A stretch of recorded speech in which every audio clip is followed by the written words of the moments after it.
Joseph Patterson, the jury have found you guilty of murder in the first degree. Have you anything to say before the court imposes sentence? Yeah, I got something to say. I just want to tell my friend Mr. Stoll that he's got something coming to him, and he's gonna get it. The court will remind the prisoner the district attorney has but fulfilled the obligations of his office.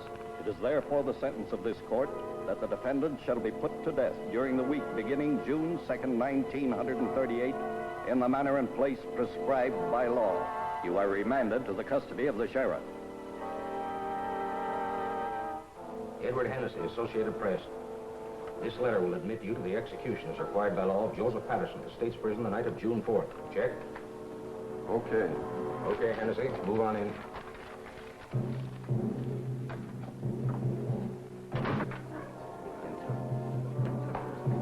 Better save some of that till you come out. Well, boys, it looks like Patterson's going to get it all right. Yep, he gets it this time. DA sure killed the reprieve.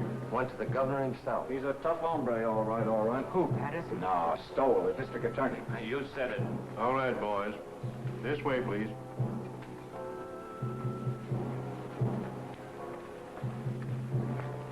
Is it true that they smoke when Don't they put... think about it, Sonny.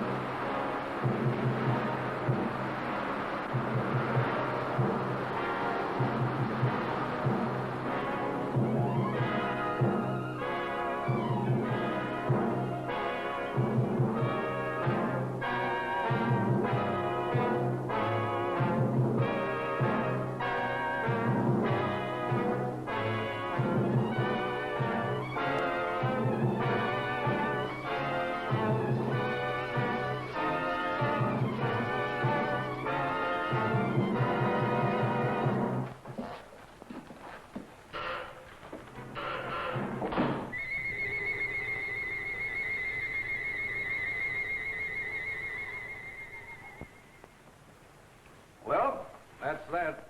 He thought of you right to the end, Mr. Stowell. Welshers, Sharpie, Welshers, they're all Welshers. You'd think life owed them something. This Patterson bumped off 4 himself, and how many others he's had knocked off, I couldn't even guess. But when it comes time for him to pay off, look at the squawk he makes. Well, we can check off another on the old adding machine. 11 and 18 months. We're making progress, Sharpie, making progress. We'll have this town lily white the first thing you know. I wish you'd get rid of that hideous contraption. It gives me the willies. I'm not being too impertinent. Just an old Chinese custom, Sharpie. Chinese? You sound more like an Indian, if you ask me. An Indian counting scalps. It's my job to count scalps. It's still a life for a life, so far as I'm concerned, and will be till they rewrite those law books over there. For you, Miss Sharp. Oh, thank you, Sonny. You're welcome, Sharpie. The governor returned the record of the Patterson confession. I'd like to have seen his face when he listened to it. Patterson didn't have a chance. Through with it? I'll take it home and put it with the collection. I should think you'd have enough of them now. Don't be unkind to me this lovely morning, Sharpie. What about the mail? Oh, nothing much. Another clipping from the Tattlers column. Another one? Not a boost this time. Or maybe it is. I never can tell about those things. Read it to me. Not at all, you gossips. Not at all. The wife's boyfriend has the DA's okay. Are you suspicious, Sharpie? No. Oh, Phil's a nice youngster. And you wouldn't have me keep a lady chained up in a vault at home? Or would you? No, except that I've heard that husbands should go home once in a while. And I've also heard there's more to life than crime.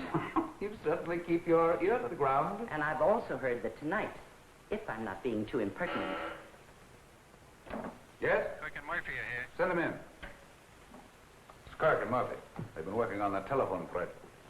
Yesterday's... We traced that call, Chief. Hello, Sharpie. Came from a drugstore over on Christopher Street, but there are no guesses. A lot of Patterson's boys hang out in the joint, but you can't pin it on any of them. It's a pay station. Everybody on the street uses it. Yeah, going all the time. Better forget it, Kirk. Probably cold now anyway. I don't know. Patterson's boys are pretty much head up. I wouldn't worry. I figure they wanted to give me the business yesterday before I got to the governor. But it's too late now. They all want to get you, Murphy, when you first send them up. But prison cools them off. There'd be no prosecutors if it didn't. Burning doesn't cool off the relatives any, Mr. Stoll. I'd keep an eye out if I were you. Patterson's got no relatives. Only a kid cousin, and he's in Mexico. Thanks, boys. Thanks. Right, we'll forget it. Keep moving, Sharpie. Oh, Chief, you sitting in on that quiz tonight? You bet. I wouldn't miss that. Okay. Are you serious? If I'm you're not being too impertinent. Oh, serious about what? You're going to that quiz tonight. Of course I'm going. Yes? Oh, put her on. It's Mrs. Stoll. Hello, darling. Yes, this is a surprise. We were just talking about you, Sharpie and I. Of course it was nice. Today? Yes, this is the 5th. Yes, Lucy? I should say I do know. Of course, darling, it's your birthday. You thought I'd forgotten. I should say not. Certainly, darling, I'll be home early. We'll put on our good clothes and make a night of it. Dinner in the theater. That's right, Lucy. And darling, there's a package on the way, but don't open it till I get there. Absolutely. I'll be home early. Absolutely. Thanks, Sharpie, thanks. I don't know what I'd have done. Just my ear to the ground again. I tried to tell you. That gift on the way idea was an inspiration. I'd never have been forgiven. I told Tregani's to send a tray down for selection. A pair of diamond clips would be nice. Small ones. I'd forgotten completely. I'm a fine husband, I am. I'll order the flowers. Orchids, don't you think? Yes, that'll be fine. I'll telephone Mr. Kirk not to expect you at the quiz tonight. Yes, I suppose I'll have to miss that. Unless you plan to be in 2 places at once. Too bad, though. I should be in on that. Are you going home or not? Yes, oh yes, I'm going home. Don't worry, Sharpie. I'm glad of that. I don't know of anybody just now who could take your place. 10, 15, 24 left to go, Sharpie.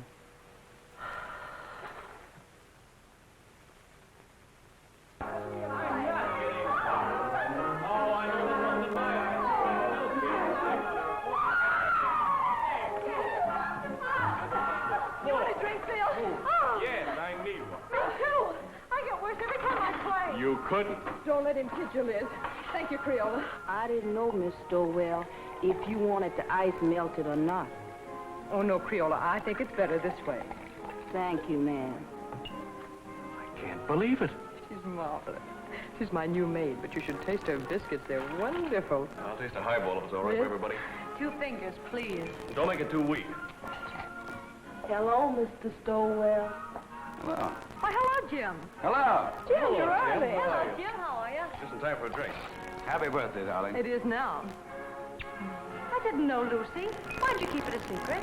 All the old girls do, Elizabeth. Hiya, Phil. Fine, Jim, fine. Would you like a drink, Ellie? I'm ashamed of myself for getting. Me, a cousin, too. Thanks, darling. I'll fix my own. I almost forgot myself. And I'm a husband. Hello. New glasses? Well, the set's from Phil. Isn't it lovely? Birthday present? Oh, they're just replacements for the ones I break. So you remembered. Well, that was nice of you, Phil. Seems I saw something in the papers recently about Lucy and Phil, didn't I? Just a bit of scandal. I can't get away with a thing. I saw that. I wish it hadn't gotten the newspapers, though. Not that I care particularly, but, you know, a man in my position... You're joking, aren't you? It was a triple date, Jim, and I didn't show up. The young things took pity on me. You don't think I'm serious? You don't think I suspect Lucy, do you? I didn't know what to think. You know, when you're talking to a district attorney. Well, I hope I'm not bringing my job home with me, Elizabeth. Monster though I'm supposed to be. Caesar's wife must be above suspicion. To Caesar's wife. Wait a minute, now. Do you know what happened to Caesar's wife? Something dreadful. He killed her. Deader than a doornail. Oh. Well, let's just drink to Lucy. Absolutely. Thank you, darling. Hey, Mr. Stowell. Yes, Creola. Telephone. Who is it, Creola? Who is it? It's the gentleman who works in your office, Mr. Stowell. It's Mr. Curry. Oh. Oh, please, Jim. Oh, of course, darling, of course. What's the matter with me? Tell Mr. Kirk I'm not in. And Creola, I'm into nobody from now on. Understand? Nobody. Yes, sir. I understand. You just ain't in. I still don't believe it. Sometimes I wonder if Jim is my husband or just district attorney. How goes it at the university, Phil? I'm on my last postgraduate course right now, political science. Do you know, after this, I'm afraid I'm going to have to go out and go to work? He hates to give up watching football practice. Come on, Einstein. We've got to go. I'm going to make him study tonight or bust. Let's bust. A great, big, beautiful bust all over town. What do you say? Oh, you ninny, come on. Thanks, Lucy, for the game and the drink. See you soon. Bye-bye. Happy Goodbye, birthday. kid. Thank you. Good-looking pair of kids. Nice, too. I wonder if they'll ever get married. Mr. Stowell, I told the gentleman you said you wasn't in, but he didn't believe me, Mr. Stowell. He says to tell you it was important, and to tell you that the cousin from Mexico was in town. But he didn't say what cousin, Mr. Stowell. That's all right, Crayola. Thank you. You're welcome. What does that mean, Jim? The cousin from Mexico? Nothing at all. Kirk shouldn't bother me here with details. Well, we'd better go along then. We'll have to hurry if we're going to dress. There's no place to hurry to when I'm with you. Oh, darling.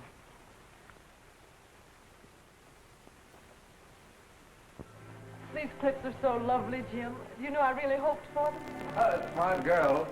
I bet you hoped me into them.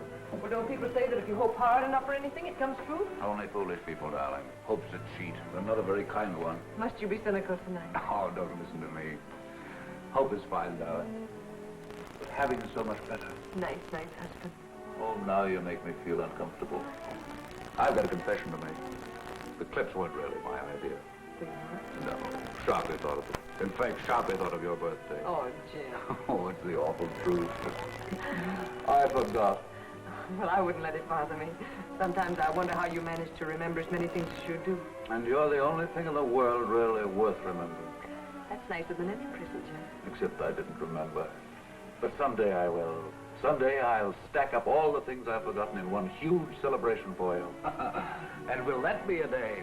This day, this nice small day is all right. Just having you home again like this is enough. I haven't been anywhere. I know, but it seems you're never home anymore. Never? Well, almost never. At first, I used to be able to console myself by saying, your husband's a great soldier. He must be off to his wars. But lately, it's been harder and harder making it work. I don't seem to be able to console myself that way anymore. I just want you with me, especially when it's getting dark. I suppose I'm just lonesome. Or maybe I'm afraid of ghosts. Just a minute, listen.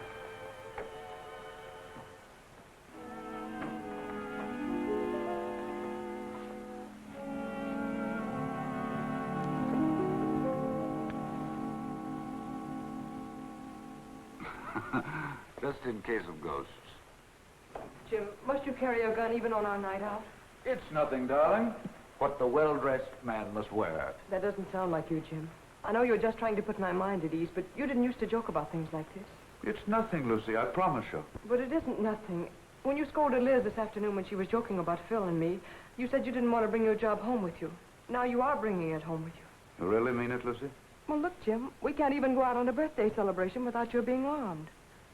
I'm sorry, Lucy. But it isn't as serious as you think. The gun has made everything sort of melodramatic. But I didn't realize that I was bringing the job home with me. Sharpie accused me of it, but I wouldn't listen. I've been wrong. I stand convicted. Pardon me, Governor, and I promise it won't happen again. But it isn't just the gun, Jim. I know, darling. It's me. It's the job. It's everything about me. Yes, Crayola? These just come. Orchid. Oh, this is my birthday. Jim, you're a darling. You're a considerate, impeccable husband. And I'm ashamed of myself for saying the things I did a few minutes ago. Now I'm caught again. Caught? Sharpie thought of the flowers, too. Oh, dear. Well, anyway, this is my birthday. I'll try to think of something original before the evening's over now.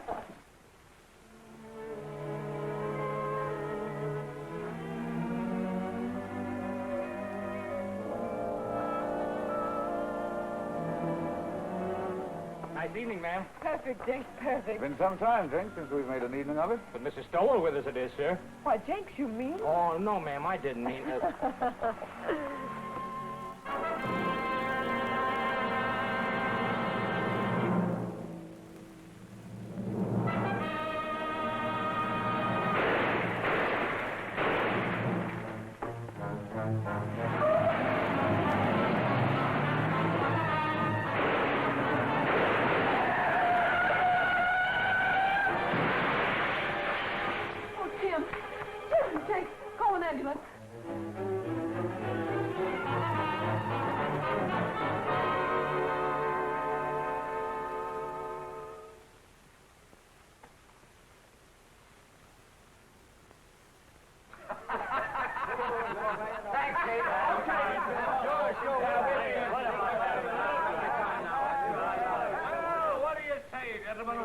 giving a dead man a break. And let it show on the front pages. You're marvelous, Jim. You couldn't have done it better if you'd planned it. It's a great break. And all for a nick in the elbow. That's luck, man, and you deserve it. I'd like to have quizzed that kid before he died. Cigarette? I never use them. No, Jim, it's better the way it happened. It's a closed book. We've had enough Patterson. I'd like to have had those newspaper boys in here last night when they were operating. You looked good and sick. The doc wouldn't stand for it. Oh, we'd have had a great break in the morning papers. Well, the afternoon papers are not to be sneezed at in this town. No, sir. If this were election year, we could snap you right into City Hall. Easy, just like that. Thanks, Dan. Thanks, nothing. I'm doing you no favors I'm not doing myself.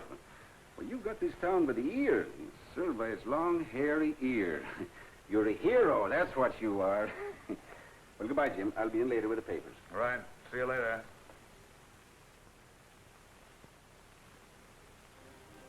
They've all gone, darling. Enjoy your walk. Oh, yes, Jim. While I was walking, I did a lot of thinking. An awful lot, Jim. Bad for your complexion, darling. I heard those reporters talking coming out of the elevator. I couldn't believe they were talking about you. I overheard one of them say the Inquisitor almost got it himself. Don't you think, Jim, that when things like this can happen, when people try to kill you in front of your own house, don't you think it's high time one of us started thinking? I've been thinking myself, Lizzie. Quite a lot, too. But I mean about us, Jim. We've got to do something. Hardly ever seen you as bad enough, but when... I know. I've become a regular headhunter, Sharpie says. Does Sharpie say that? All the time. Says I've become a maniac. Says everybody's a suspect with me. Everybody's a potential criminal. Says all I live for is convictions and executions. I never had the nerve to tell you. You didn't have to tell me. I knew it. You what you were thinking, too. Did you really? Really and truly. Yes? Who is it? Oh. It's Mr. Kirk. Do you want to talk? Yes, Auntie. Yes, Clerk. Fine, fine. No, I'll tell you what to do. You handle the office yourself. That's right. No, it isn't that. I'm fine. Perfect. No, Mrs. Stoll and I are going away on a trip. 3 or 4 weeks. We haven't worked it out yet. Maybe Canada, maybe California, maybe Europe. I've never had a vacation, and there's no telling where we'll end up. Thanks, Kirk. Thanks. Goodbye. Do you really mean it? Absolutely. We both need a vacation, Lucy. We both need to renew our old acquaintanceship. Oh, Jim. Yeah? You know, that trip we've been saving up for our old age? Or the one we were going to take for a honeymoon and dinner? Or any of those trips we should have taken and never did. All right, darling? I can't believe it, Jim. I really can't. Will you start believing right now? Land of the Midnight Sun, Arabia, Blue Mediterranean, in old Quebec, Australia, the Riviera. Where would you like to go, Liz? Cairo looks pretty good to me. Why not 2 weeks of salmon fishing in Alaska? I think I'd like to go to Switzerland. Very aloof, Switzerland. It's so clean and quiet. Egypt's where I want to go. It's dark and mysterious. Oh, no. Egypt's got no sense of humor. I don't want anything dark. I want sunshine and snow and everything white and blue and glistening. Listen to me, will you? I'll be happy if we ever get anywhere. I still have to pinch myself to make sure I'm awake, and I'm very careful not to pinch too hard. I really can't believe it. I really can't believe it. A bracelet to match the lady's birthday clips. Your clips, Sharpie. How they've been gnawing at my conscience. I had to think of something myself, or I wouldn't have enjoyed a moment of the trip. So you're really going? I have to, Sharpie. I have to. I haven't been myself lately. I've been somebody else. You're not telling me anything. I've got so lately, I'm suspicious of everybody. Why, I'm suspicious of you, Sharpie. I'm even suspicious of myself. I third degree myself. I put myself on the stand. I find myself turning around quickly to see if I'm the man I think I am. What did you say to that, Sharpie? I'd say you weren't going away a moment too soon. Right, Sharpie. You're always right. So I'm going. The moment I go out of this office, I'm gone, you understand? And you don't know where to find me. Yes, Mr. Kirk. No, Mr. Kirk, he's not in the office. I see. A murder. But I'm not... I imagine it must be sensational. Of course. I know. Yes, Mr. Kirk, if you should come in, I'll have him call you immediately. Goodbye. And don't call me Sharpie. The sins you have on your soul, Sharpie. I'd run if I were you. I'm running. Thanks, Sharpie. Goodbye. Thanks. I didn't think you had that much sense. If If I'm you're not being too impertinent.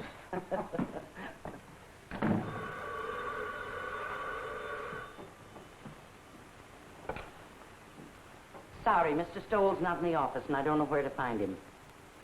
Oh, it's the police headquarters. I'm sure it must be very important, but I have no idea where to find him. So sorry. So very sorry. Goodbye.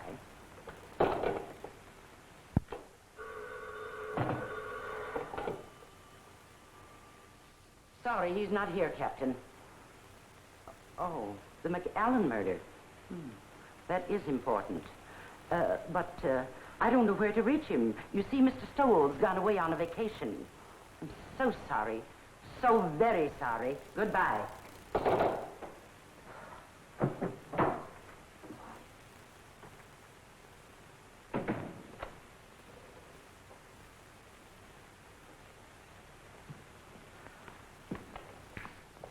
Hello, Sharpie.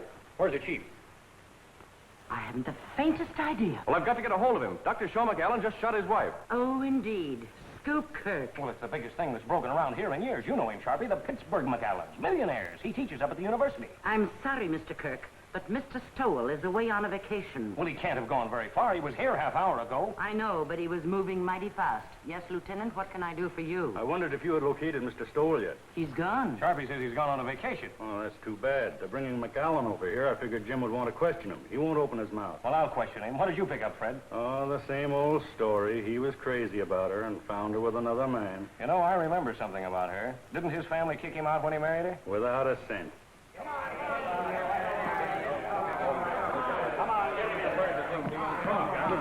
Sit him down there. Well, we'll see if the district attorney can make your call. Now you're quiet! Shut up! I think I'll be going now, if you gentlemen don't mind. See if you can locate the chief. Now, Mr. McAllen, spill it!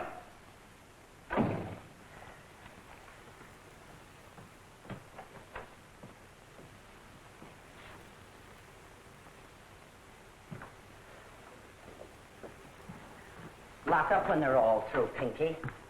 And put the cat out. Okay, Sharpie.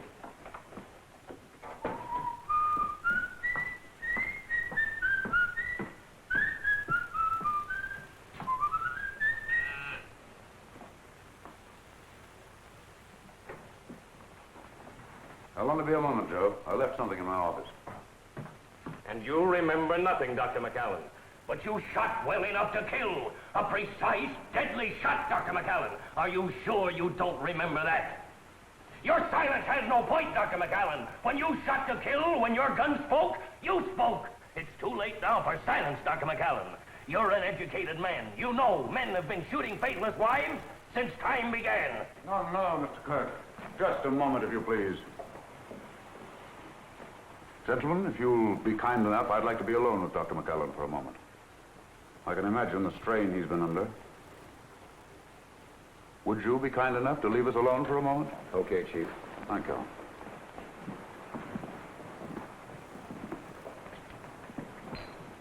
I'm sorry, Dr. McAllen. We've been so inconsiderate. Sometimes my men allow their ambitions to run away with them.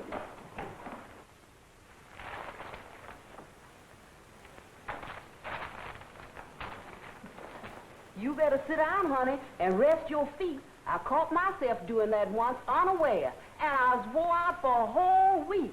Now, that's bad. You may not never get over it. It'll do you good to get the whole thing off your chest. There's no use of talking, Mr. Stoll. There's no use of anything now. Would you like a cigarette?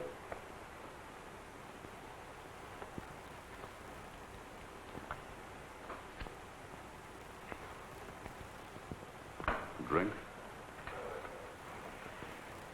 I have some very good brandy. I don't want you to talk if you don't feel like it. I just want you to know we're not monsters here. We're just human beings like yourself. They can do what they want with me. It doesn't matter anymore. Nobody's going to do anything to you, Dr. McAllen. I'm not trying to hide anything. I shot my wife. I killed her. I Are you sure you wouldn't like a drink? I suppose it all happened suddenly. Only this afternoon. Only a few hours ago. I was leaving home for class. When I realized it was raining, I went back for my raincoat. It was then I saw her sitting in her room before the mirror. Never had she seemed so beautiful. Sitting there in the dark, with only the two small lights on her dressing table burning, powdering her neck and shoulders, smiling and humming, happy with herself. Never had she seemed so beautiful as at that moment, with the mirror light shining up on her face, and the rain beating on the window behind her. All husbands have moments like that. And at that moment, I realized how terribly I'd neglected her. Oh, I know it sounds horrible now, but it was for her sake I neglected her. For her sake, I worked, studied. I wanted her to have good things, and we were poor, very poor. I understand. You watched your wife before the mirror. And as I watched her, I said to myself I would never neglect her again. And then I tiptoed across the room to the dressing table. With her humming, she didn't hear me. I leaned down quickly and kissed her. Instantly, the moment I kissed her, she shivered. Her flesh became goosepimply as with cold. I saw her face in the mirror looking up at me, and all its happiness was gone. On it was a look of revulsion. I was speechless, stunned. I see. The Japanese have an expression. A woman tells the truth to her mirror. And then she recovered and looked up at me and laughed and said, "You should know better than to ruin a lady's makeup." She began to powder the spot on her neck where I'd kissed her. And she got to her feet and kissed me on the cheek. "I've got to run along," she said. "I'm playing bridge at Sonia's. I'll see you for dinner." She ran out. I stood, still speechless, and watched her go. I see. And that was how it began. My brain was on fire. I was sure there was only one explanation. She was making herself beautiful for some man, and she was going to him. She wasn't going to Sonia's. I followed her in the rain. And what finally happened, Dr. McAllen? I killed her. I know, but the circumstances. It's all unreal to me. All blurred. I was blind, insane. I saw her enter a house. I went to a window. I saw her run into a man's arms. The fire in my brain became a fury. I didn't realize I'd drawn the gun. I didn't realize I'd fired it.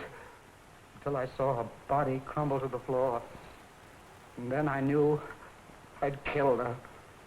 In that instant, I knew I'd lost forever the one thing in the world I loved. It's my fault. My stupidity. My neglect.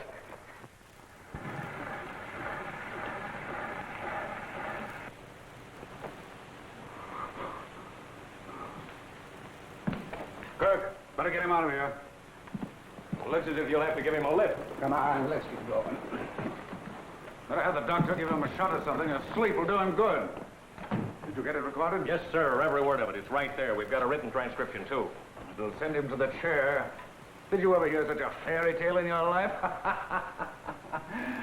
The kiss before the mirror. I don't know, Chief. You know, that's the way things like that sometimes start. Oh, you should be smarter, Kirk. His emotional upset fooled you. Well, that was genuine enough. But the kiss before the mirror story, that's something else again.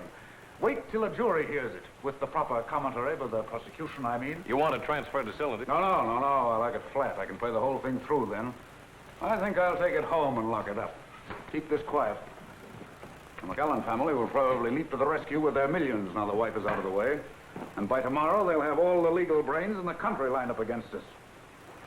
They'll repudiate the confession. They'll repudiate it, all right. But if we don't mention it, they won't worry about it.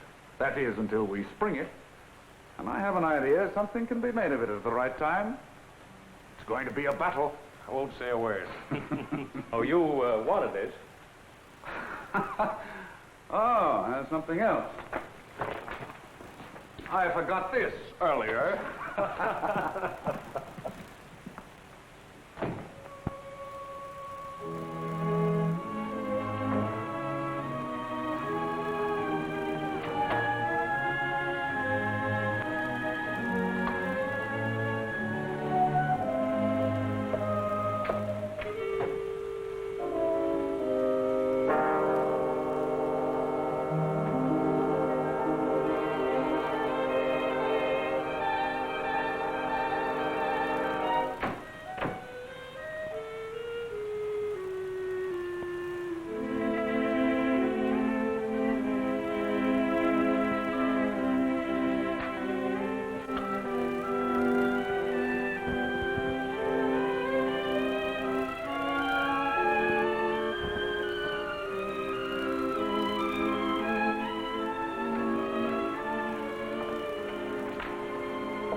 Get my message, darling?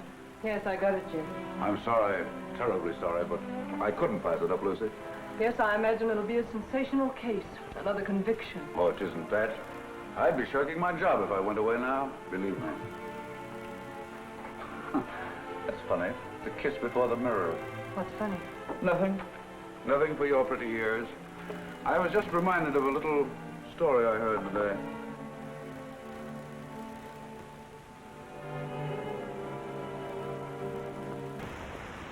Tomorrow to defend McAllen. Famous criminal lawyer engages family rallies to professor's aid. So they've hired Dave Morrow. And McAllen millions begin to talk. Believe me, they'll have to talk pretty loud. Boys down the street, there's no one who's saying he'll buy his way out. I'd like to see someone try it. This is one case I'm going through with to the limit. I can understand some bohunk full of booze on a Saturday night cracking another mug's skull over a crap game. But these polite, sensitive murderers, these sophisticates like McAllen deserve no quarter. And they'll get none from me. Imagine a responsible, intelligent, educated man killing another man. Oh, I've known a lot of men I'd like killed. Oh, I'm serious, Dan. You wouldn't do it. I wouldn't do it. And the last thing either of us would ever think of doing is killing a woman. Crimes of passion, psychologists call them. Crimes of decadence, I call them. Luxuries, indulgences. Yes? Clerk is here. Send him in. Well, Jim, I've got to run. One thing is certain anyhow. This time you've got the people back of you. Up to now, you've been picking on the rank and file, those mugs and bohunks you mentioned, the masses. Now, you've bagged a highbrow, a millionaire, and it'll do you a lot of good, Jim. An awful lot of good. All righty. Well, how do you do, sir? Come on in, I'm on the way out. Goodbye, Jim, and good luck. See you later. Goodbye, sir. Well, he had a permit for the gun, all right.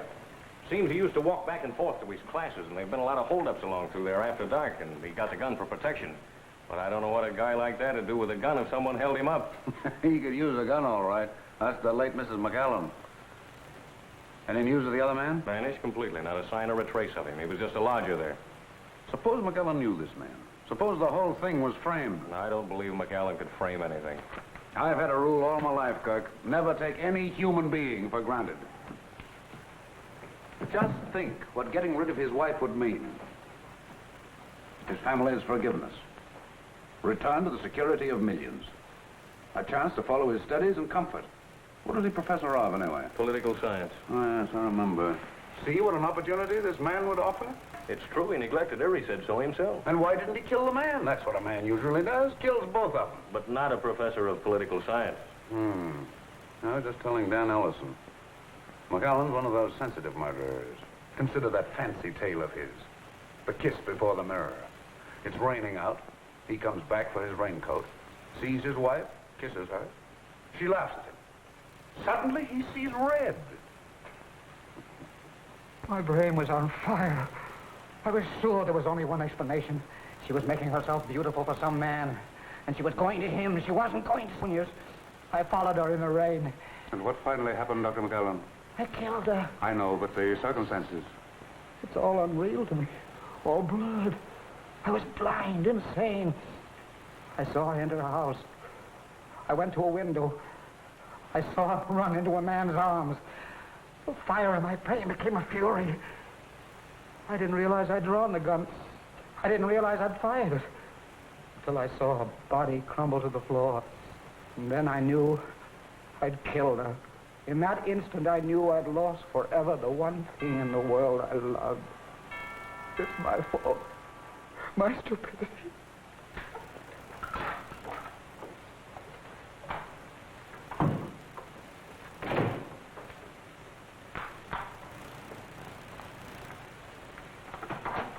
Oh, hello, Phil. Hello, Lucy. Say, what's the matter with you? You look as if you'd seen a ghost. A ghost? Well, maybe not a ghost, but a boogeyman anyway. Oh, no, I've just been sort of moping around. No fooling now. What's the matter? Nothing, just these early summer evenings, I suppose. I'm afraid I'm a little weepy every now and then, Phil. I'm also afraid I enjoy it. In the first place, you shouldn't sit in the dark. And don't give me that sad business about these early summer evenings. Your trip's been called off. That's it, isn't it? That's it. Sit down, Phil. I know. It's a tough break all the way around. You know, Lucy, Dr. McAllen was my prof in political science at the university. He was a great little man. I imagine he was. He was like a child, so lovable and simple. Everybody at the university knew about his wife except him. I wonder how he came to find it out. Let's go out on the terrace. It's so close in here.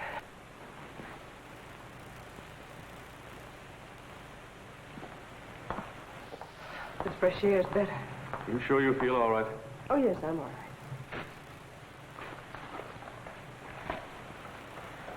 It was Dr. McAllen I came over to talk about, but perhaps I better let it go. You seem to have enough bother. Oh, go ahead, Phil. I'm fine now. Well, Lucy, it's just that I'd like to see the poor gent get some sort of a break.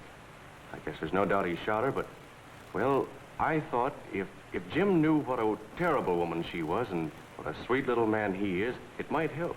He might be lenient anyway. And I thought if you could... If I could speak to Jim? Yes, Lucy, if you could, because I could never do it. It'd be a waste of time, Phil. Well, I thought knowing Dr. McAllen... I know, but there's nothing you can do nor we can do. When Jim gets on a case like this, he's different. He's a stranger. His job becomes a mania with him. I don't know him. I don't understand him. I'm even afraid of him. I'm really sorry I mentioned this. Oh, I guess it isn't as bad as it sounds, Phil. Jim's always thoughtful and gracious with me. It's just that other side of it. I understand perfectly. That's a tough racket he is in. I'm sorry I bothered you. I wish I could be of help. Well, I wish I could be of some help to you, Lucy. And when Jim is off on one of those cases, you know, I mean, whenever you need some laughs, why, give me a ring, will you? Oh, thanks, Phil. If ever I feel like I need some laughs, I'll do that. How's Liz? Oh, fine, fine. But she's ambitious as the devil. She wants me to get a job right now. How disgusting. It's terrible. She wants me to give up my boyhood. Well, I've got to go. Good night, Phil. Good night, Lucy.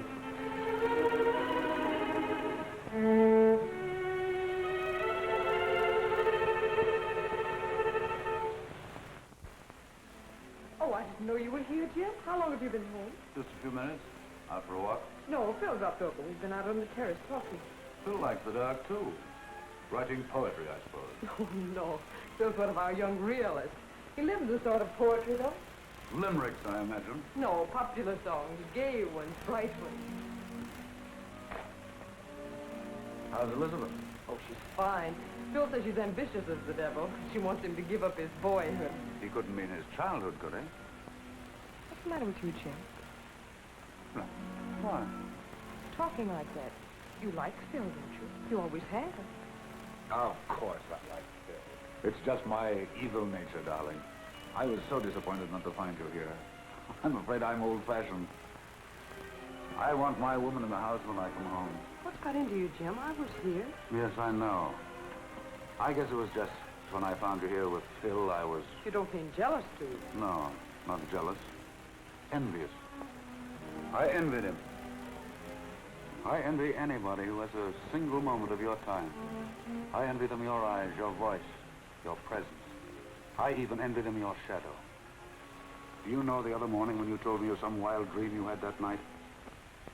How you'd gone to a masquerade and I wasn't there? Do you know, I was furious. Furious because I wasn't there in your dream. Furious with all the people who were. I didn't say anything about it, but it wasn't until I got to the office that I was myself again. Sharp is right, Jim. You are going crazy. With worship of your darling.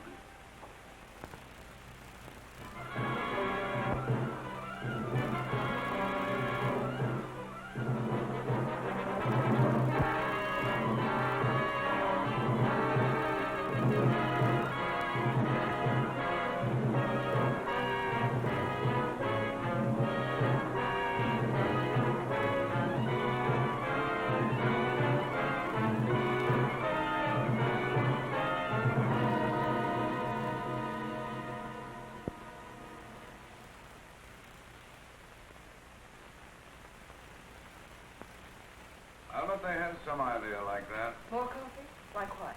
No, darling. Bribery. Using the family millions on me. I'm sure they know you better than that. Well, they're spending plenty as it is. You want another waffle, Mr. Stowell? No, thanks. You, Miss Stowell? If I ate another waffle Creole, I'd turn into one. You eat them. Oh, I can't. I'll die. A waffle or two won't make any difference. Oh, I ain't dying for my figure. I'm dying for my mind. The doctor said if I didn't eat no more starch, it would take the fat off my head and I'd improve my mind. That's the telephone. Yes, I'll take it. Well, she certainly can cook. That's more than most of them can do. Hello. Yes, sir. Oh, I'm fine. Oh, that ain't no trouble at all. She's right here. It's Mr. Phil for you, ma'am. He called for you last night, but you wasn't in. Yes, Phil? Oh, what you idiot. You didn't bother me at all. Yes? Oh, yes.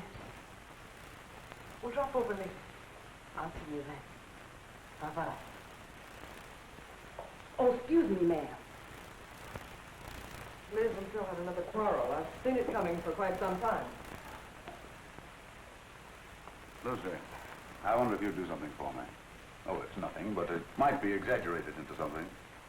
Phil is chairman of the university committee to help McAllen, isn't he? Yes, that's one of the things he and Liz quarreled about. She said it took up too much of his time. Well, you can see, with rumors about like this, bribery and so on, it might be just as well to keep away from Phil until after the trial. You understand, don't you? Seems a little silly somehow. Appearances can be awfully important. If I sound like one of those husbands, you'll have to forgive me. Goodbye, darling. Goodbye, Jim.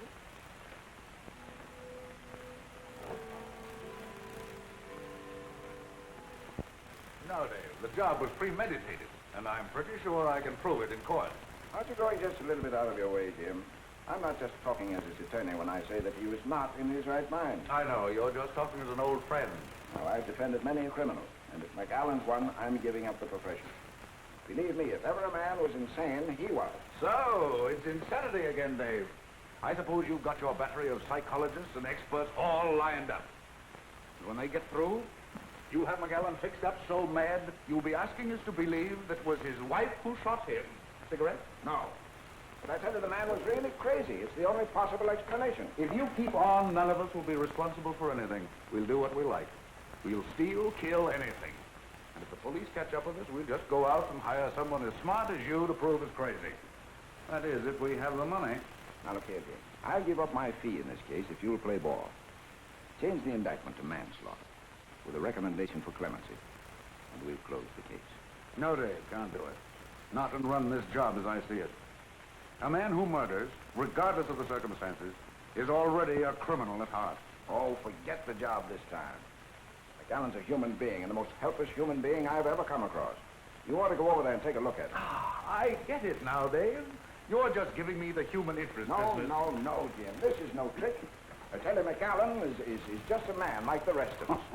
A man who is madly in love with his wife and blind with jealousy. Why, what's happened to him might have happened to any of us. Might have happened to me or to you. Stop your kidding, Dave. See you in court. He looks as if you'd pinned his ears back. Don't let looks fool you, Clerk. Mara's a tough and wily gentleman. We've got a fight on our hands. Copy? Will you send 24 long stemmed roses to Mrs. Stowe right away? White ones. Any cards? Any special sentiments? No, just for me. They're conscience flowers. Are you sure 24 will be enough? 24 will be plenty. Yes, Clerk. Mara's going to be tough. But I'll send his psychologists and experts screaming back to Vienna when I get through with them. Wait till I spring that confession. A kiss before the mirror.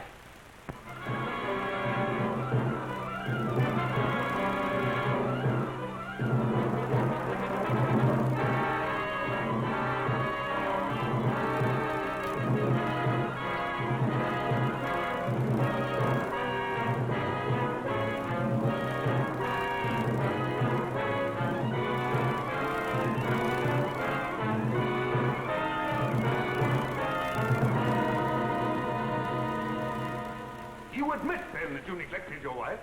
You saw little of her. You were too busy with your humanitarian studies, your plans for a better world. I must ask you again to answer yes or no. Yes. Thank you. Did your plan for a better world include, by any chance, better consideration for your wife? I object, Your Honor. The question is irrelevant and inappropriate. Objection sustained. The district attorney will please control his sarcasm. You are a professor of political science at the university. Is that right? Yes, Your students loved you, liked your courses. I think so. You spent a great deal of your time with them. Long hours after class and in the evening. Yes. And when your students were not with you, your work was with you. Night and day. Is that not right, Dr. McAllen? Yes. How long would you say, Dr. McAllen?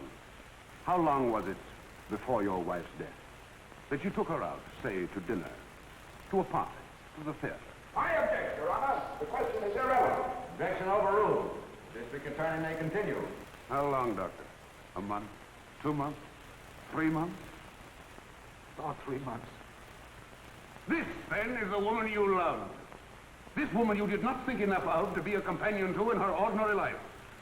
This woman you left to weep her heart out in her own loneliness. This is the woman you say you loved with a passion, with a madness that drove you to kill? I object, Your Honor. I object. Order! Order! Ladies and gentlemen, be seated. Order! Evening paper, ma'am. McAllen collapses on the witness stand. Thank you, Creole. You're welcome. Cracked after 2 hours grilled by District Attorney Stone.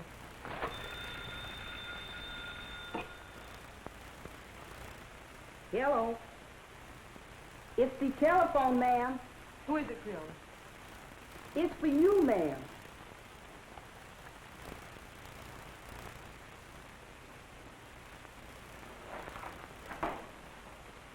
Yes? Oh, yes. Oh, yes, I'll be over as soon as I can.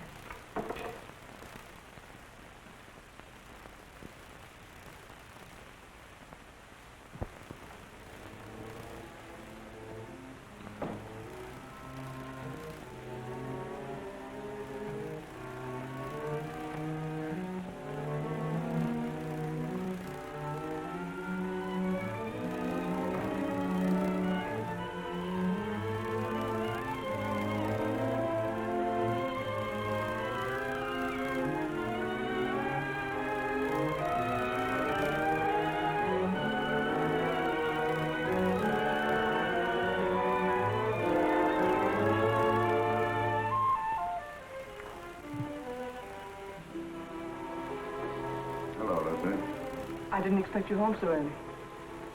I've had one of those days. Yes, I know. I read it in the paper. Sort of a Roman holiday, wasn't it? You shouldn't read the papers, Lucy. They're not for your pretty eyes.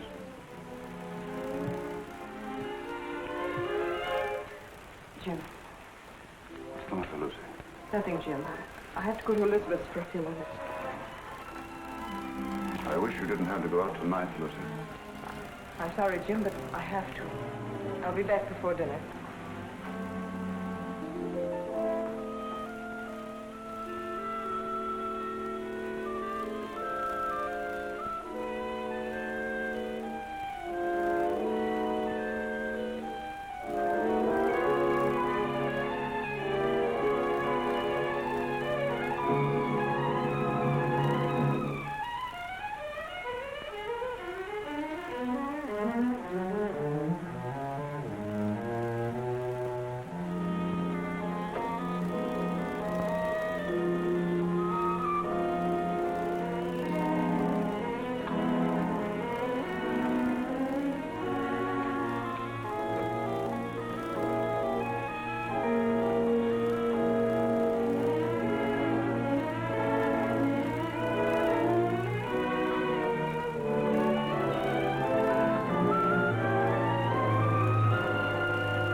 Shining up in her face.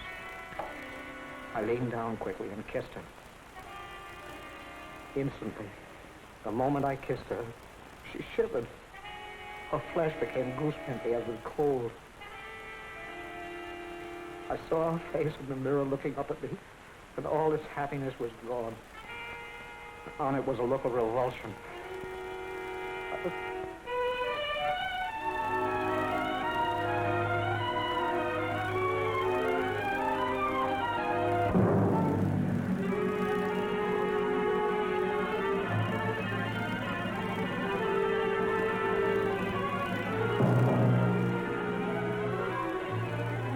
I'll wait.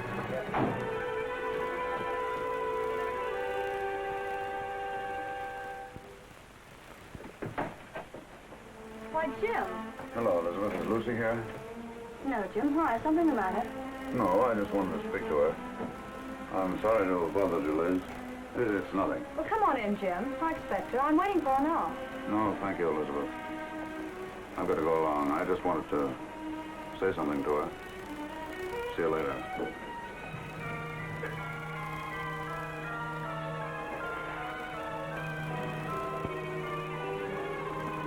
406 Maple Drive. Yes.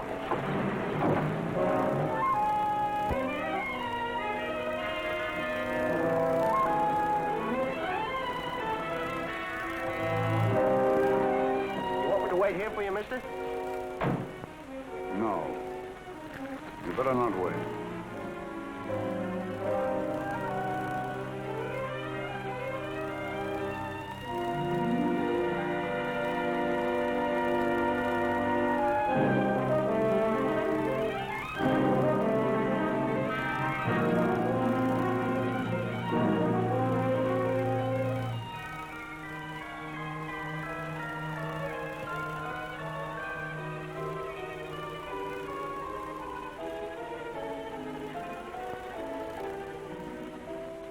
So beautiful for some man.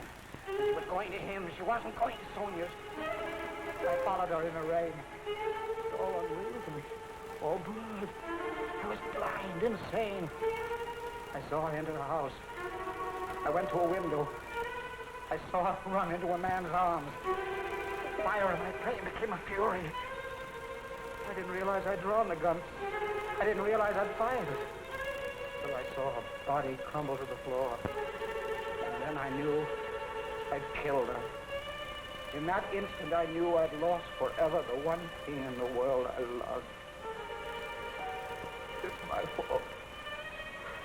My stupidity. My neglect.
Stupid record. I should have bought some new ones. Liz said you were looking for me. What is it, Jim? Nothing. Nothing much. I guess the case is about getting on my nerves. I simply wanted to tell you that I wouldn't be at home tonight. I'm staying in town. Oh, I see. It's much better if I'm near the office. Yes, I suppose it is. The office is terribly important. I can get someone to stay with me here. Yes, I'm sure you can. See you tomorrow.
sure that you feel?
Proceed.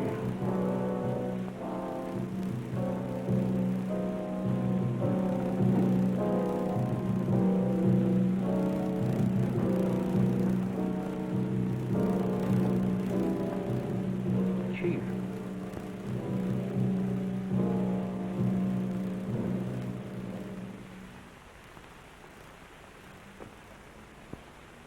I would like the permission of the court to request a change of the present indictment. In the form in which it was returned? In its form and in its intention. This request is quite unusual. But I beg Your Honor to believe it has nonetheless been most carefully considered. The jury will please retire.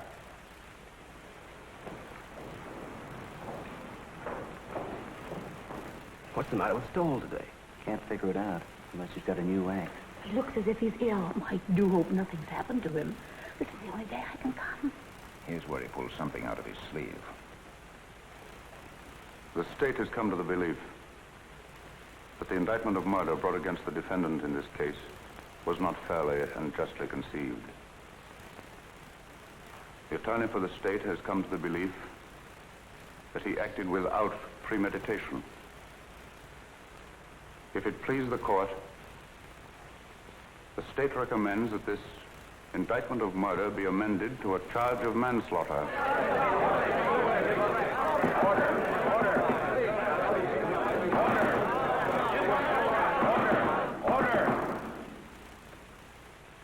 This is a serious recommendation. May the court ask what consideration led the attorney for the state so to change his conviction?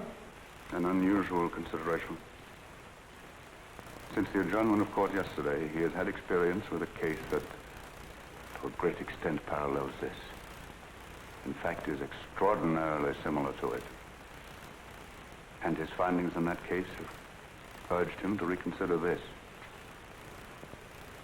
He realizes, especially in view of rumors that have been afoot, the grave charges he leaves himself open to in making this recommendation, but he implores the court to believe that there are unimaginable moments when a man, a poor, weak man, jealous, blind, frantic, may kill the one he loves more than anyone, more than anything on earth, may kill her by some strange, tragic perversity, and in killing her condemn himself to a life of sorrow and regret.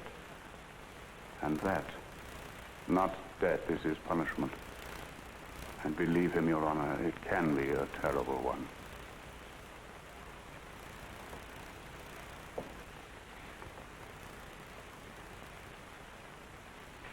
I see.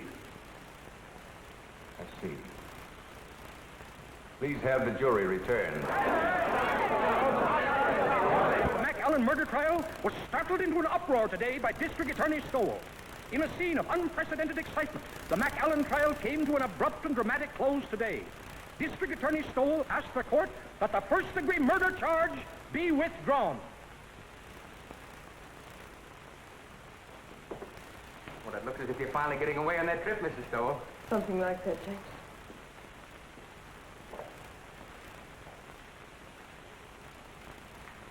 Miss Doyle! Miss Stowell? That's it, Creola. Mr. Stowell just let that McAllen man go. You let him go? Yes, something like that. You just come on in and listen, Miss Stowell. For the alleged white players, surprise the spectators and the court by asking that the first-degree murder charge be dismissed.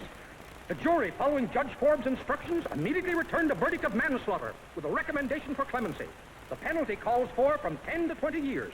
District Attorney Stoll has blankly refused all further discussion of the case. We will now continue with our regular program. I thought sure they was going to electrify him. Thank you, Creola. I learned a lot just sitting here on my day off, improving my mind.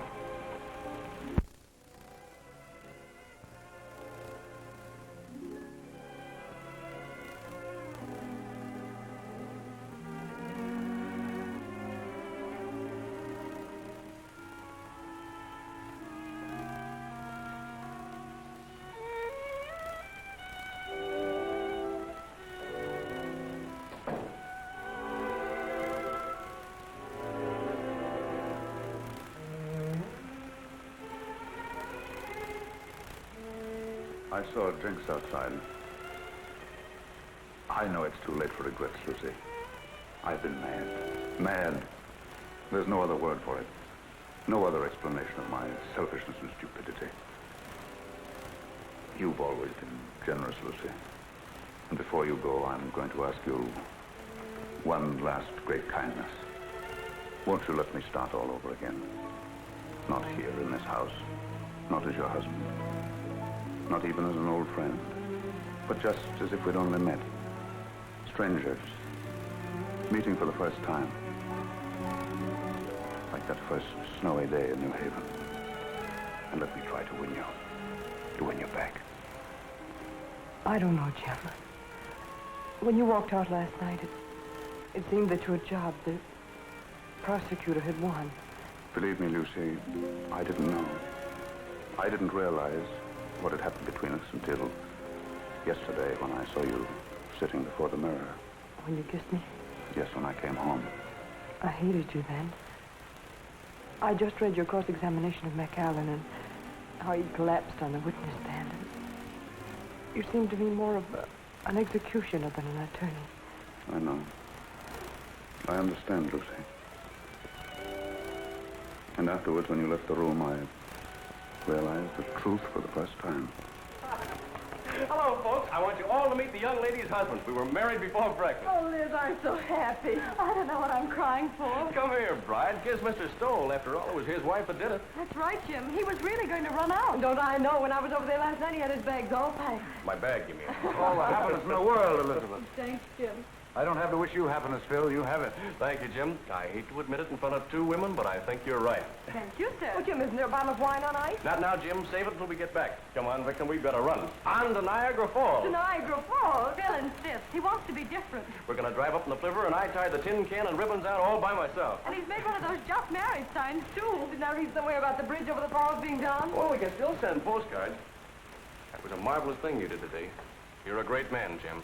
Hardly. I just came to my senses, that's all, Phil. Well, come on, Liz. We've got to be moving. Well, goodbye, Phil. Goodbye, Jim. Goodbye, Lucy. Goodbye. Good luck. Thanks again, darling. Forget it. Ring us up when you get back. Come on, Mama. We got to go. Don't call me Mama. I don't like it. Oh, you better get used to it.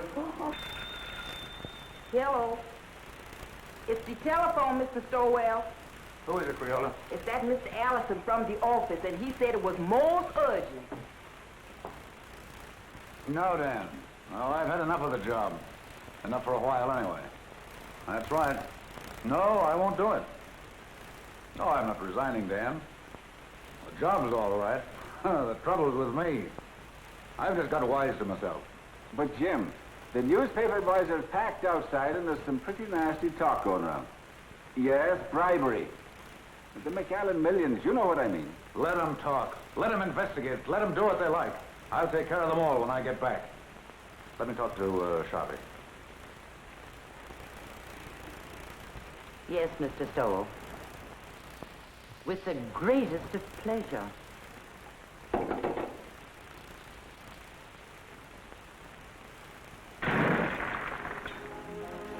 That's my little good deed for the day. Never mind that, Jane. And please bring the other bags back. I won't be going for a few days. Yes, ma'am. At first, I couldn't believe my ears. Someday, darling, I'll tell you a story and you won't believe your ears. About us? About me. About my great reformation. It happened last night. Tell me. I'll tell you on the boat for Europe, darling.